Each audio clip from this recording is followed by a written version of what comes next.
Painting with watercolors.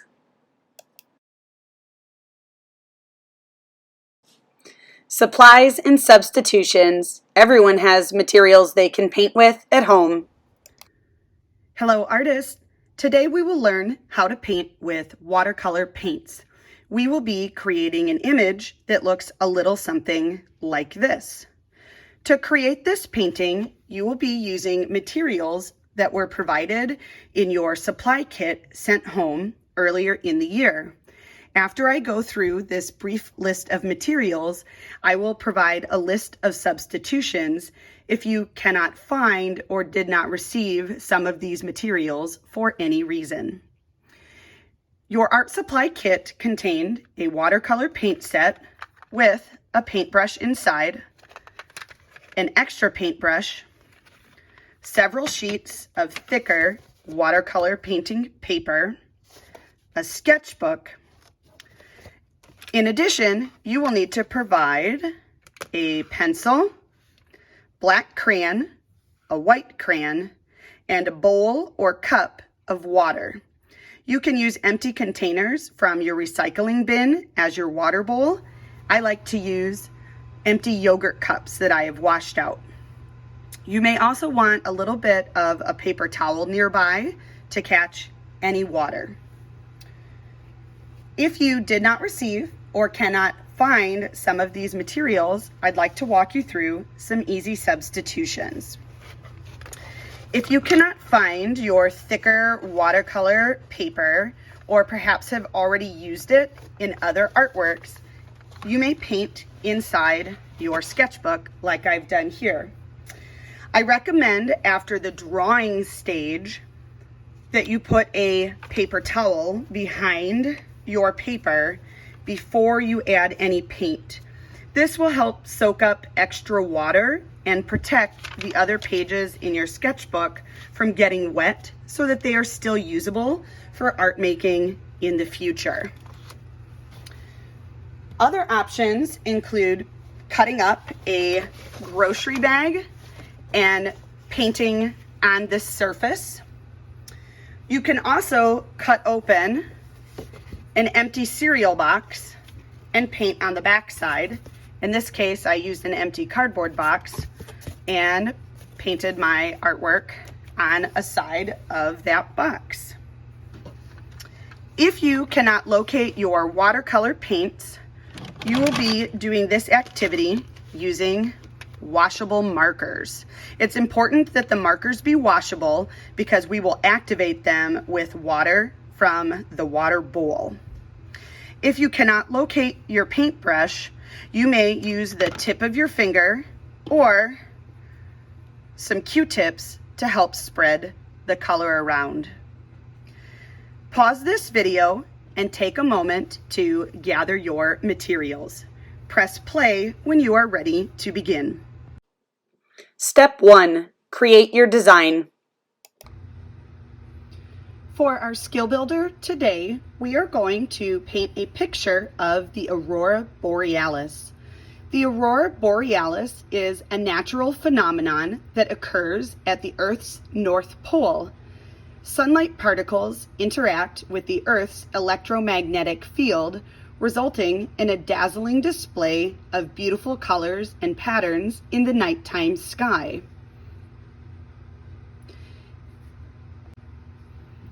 While we paint today, we will be learning about and applying several different watercolor painting techniques. They are called crayon resist, wet on wet, and wet on dry. Take a moment to get familiar with your paint set. You will notice that this is organized in rainbow order for the most part. The paint kit leads off with black and then is followed by red, orange, yellow, green, blue, purple, and brown. We will begin our design by drawing with a pencil so that if we make any mistakes or wish to make changes, we have the ability to erase. Begin with a horizon line at about the middle of your paper.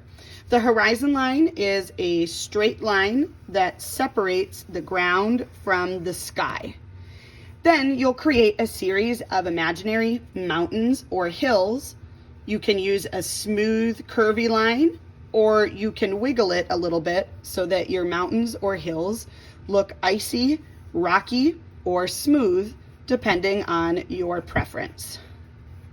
For my artwork today, I'm going to make a set of 3 bumpy, rocky, mountainous terrain.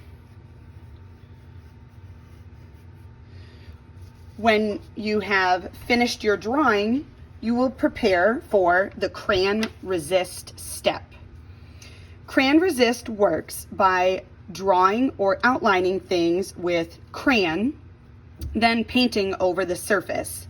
You'll notice that the crayon is still visible through the paint because the wax from the crayon resists the paint. For our artwork today, I recommend outlining your mountain in black.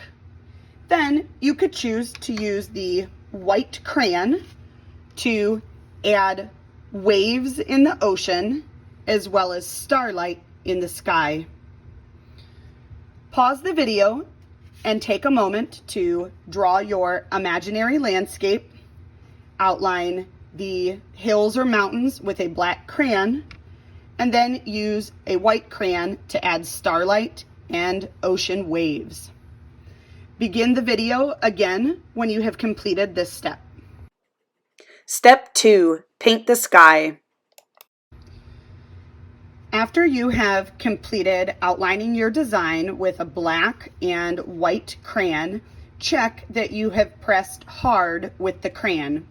The crayon resist technique will only work if you have a very thick layer of crayon, which means you need a thick outline. If needed, take a moment to trace over all of your black and white areas with crayon again, keeping in mind that you cannot see my white crayon very well on this video, but it will appear when we begin to paint. We will paint our sky using a combination of 2 techniques. We'll be using crayon resist for the starlight, as well as the edge of the mountains to help hold the sky in and not have it bleed to the rest of our picture. And we'll be using the wet on wet technique to blend dazzling displays of color in our aurora borealis sky. Begin by using clean water and getting your entire sky wet with clean water. The wet on wet technique works best if you have paper that is already slightly damp. You will need to work quickly to complete this step. It's also helpful if the water is clean so that you're not accidentally putting color on your paper that you didn't want.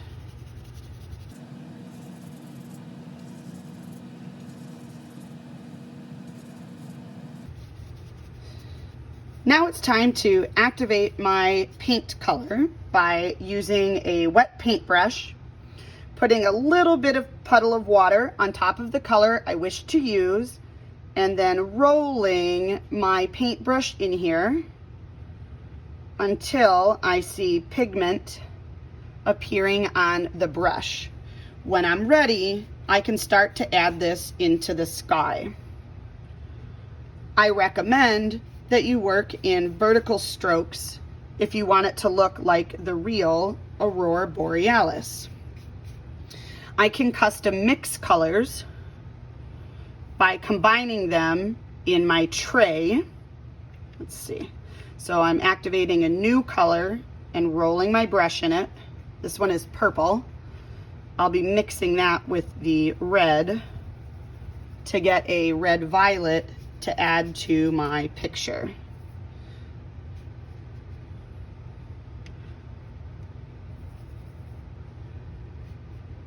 Repeat this process using any colors of your choice to complete your aurora borealis sky. The key to working with wet on wet is to work quickly and make sure that your paper is staying wet. Do be careful not to add too much water. Unfortunately, your paper could rip when that happens. Pause the video here to complete your sky. Step 3, paint the land. When you are satisfied with your sky, we will move on to the wet on dry technique within these mountains or hills.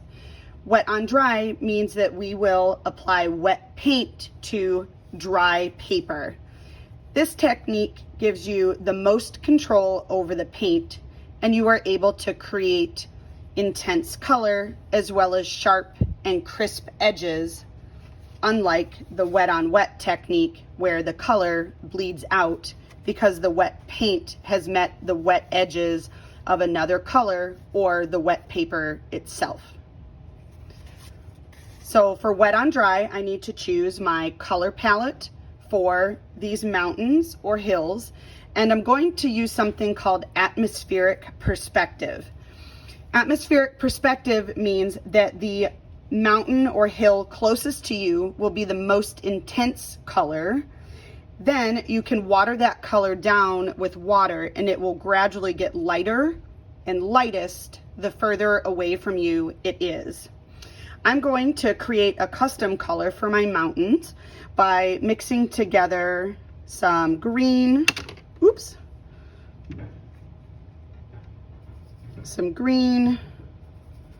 some brown, and some black to create a mossy or army green color. Remember that you're always rolling your brush in your paint, never scooping, digging, or shoveling the color out of your paintbrush.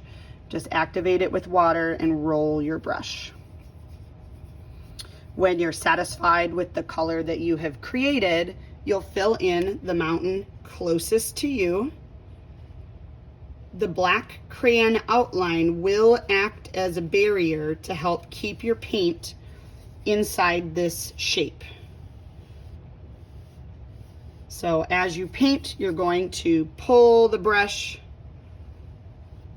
side to side to help fill in that shape. Next, I will water this color down just by adding a little bit of extra water to it so that when I paint this middle hill or mountain range, it's a little bit lighter than the first one. And again, the crayon will resist the paint and it will help keep the paint inside the boundary of this shape. My last mountain range should be the lightest, so I will add more water to this very same color to lighten it, and then fill in my final hill or mountain.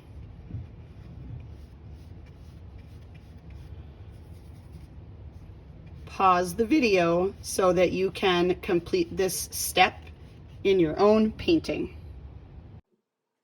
Step 4, paint the water. The final step in our skill builder is to paint the ocean. I have already pre-wet this paper, so just a reminder that you'll need to use some water to get the entire ocean wet. We will be combining once again the crayon resist technique with wet on wet. We're using crayon resist for the ocean waves that I've put in here with white crayon. And then we'll be using wet on wet to create the colors in the water.